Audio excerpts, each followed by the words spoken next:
in the quiet industrial streets of Bradford, West Yorkshire, a seemingly ordinary scrap jewelry business hid one of the most audacious criminal operations in British history. Between 2014 and 2016, more than £266 million in dirty cash flooded through its doors, money from drugs, organized crime, and who knows what else. This is the story of Fowler, Oldfield, and the men who built a laundering empire on stolen fortunes. It started small, but grew monstrous. Every day, couriers arrived at the Fowler, Oldfield premises on Hall Lane, sometimes in sports bags, carrier bags, even takeaway food containers. The cash poured in, often hitting peaks of £1.7 million in a single day. Professional counting machines whirred non-stop as stacks of notes were sorted, bundled, and prepared for the next step. The business looked legitimate on paper, a wholesale dealer in gold, grain, and scrap jewelry. But the real business was transformation, turning criminal proceeds into clean, untraceable assets. Once counted, the money was deposited into bank accounts. From there, it bought vast quantities of gold grain.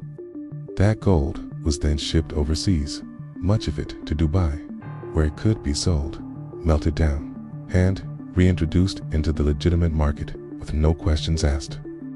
The trail went cold. This wasn't amateur hour. The operation required coordination, cash collection points in London and Bradford, trusted couriers, and insiders. The masterminds were four men who turned a jewelry front into a criminal powerhouse. First, Gregory Frankel, 47, a director of Fowler, Oldfield. He was the key controller, overseeing the entire setup. Then Arjun Babur, 32, the link to the gold trade. He handled the conversion of value into gold and arranged its onward journey to Dubai. Daniel Rawson, 47, another director at the heart of operations. He made strategic calls and was hands-on with counting the mountains of cash. And Harun Rashid, 54, the logistics boss. He organized the collection and delivery of cash from across the country. Together, they built a network that prosecutors later called one of the largest money laundering conspiracies ever prosecuted in England and Wales.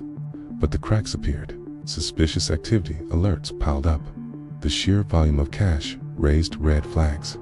NatWest Bank, where much of the money was deposited, faced its own reckoning. In 2021, the bank was fined a record £265 million. It was the first time a major UK bank was criminally prosecuted for anti-money laundering failures. West Yorkshire Police launched Operation Larkshot. They seized evidence, reviewed thousands of hours of CCTV, invoices, emails, and bank records.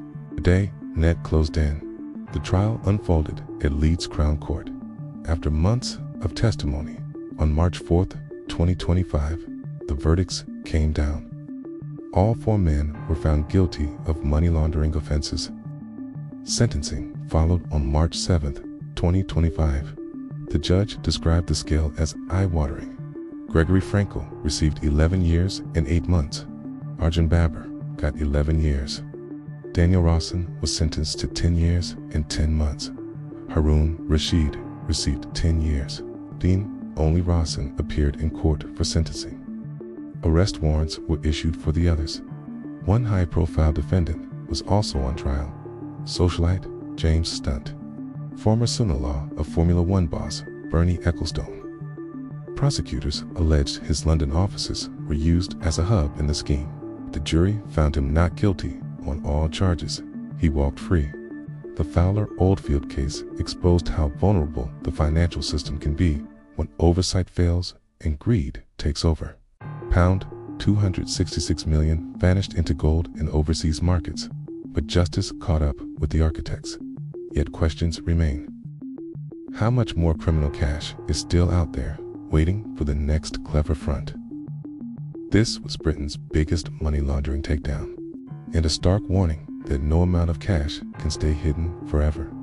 If you found this story shocking, hit that like button, subscribe for more deep dives into real crime cases, and drop a comment. Could something like this happen again today? Thanks for watching. Stay vigilant out there.